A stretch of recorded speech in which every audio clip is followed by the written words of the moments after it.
Okay, so Katie, Care Act advocacy. Tell me about an independent Care Act advocate. Okay, so Care Act advocacy came in with the Care Act in 2014, and it actually enshrines people's right to an advocate in that piece of legislation. It is anybody who has substantial difficulty in engaging with the Care Act process is entitled to a Care Act advocate if they have no one else suitable to support them. Right, okay. So substantial difficulty isn't actually defined, and it is sort of the discretion of the social worker who is carrying out the assessment, or who has made a referral for safeguarding, or for a carer's needs assessment, or for a young person in transition.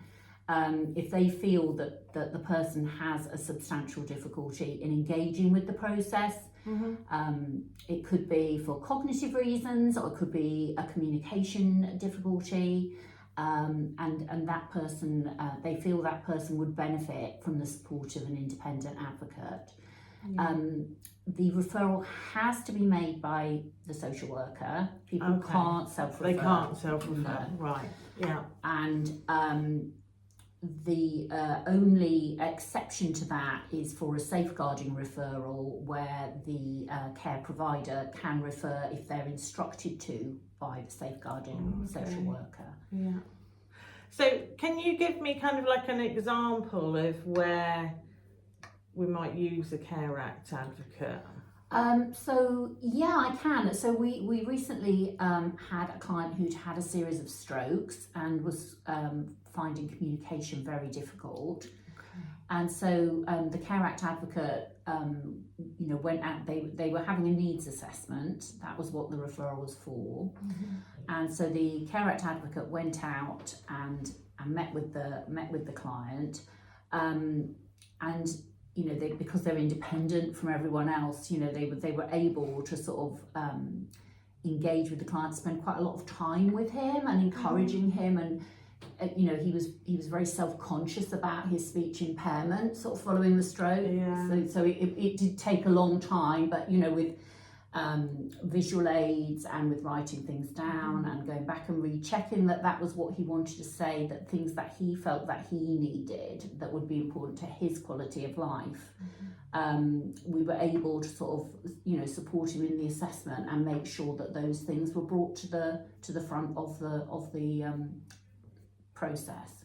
Okay, oh brilliant.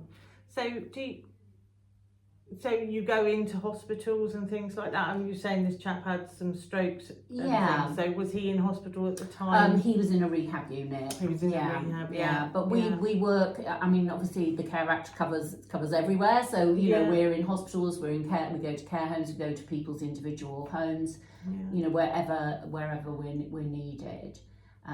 We're happy to sort of to go along and support in that way.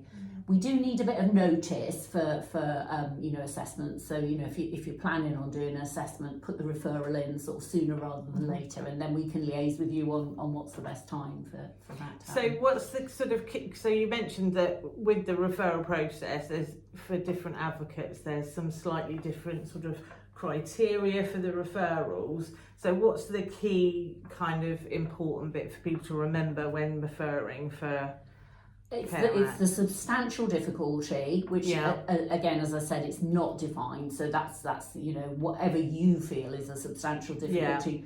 It's not our assessment, it's your assessment on that. Okay. And no one else suitable to support them.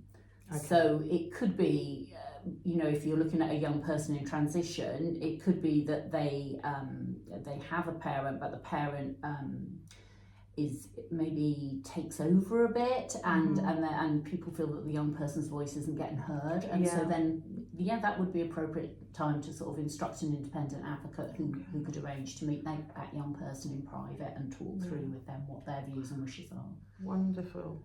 Okay, brilliant. Thank you very much.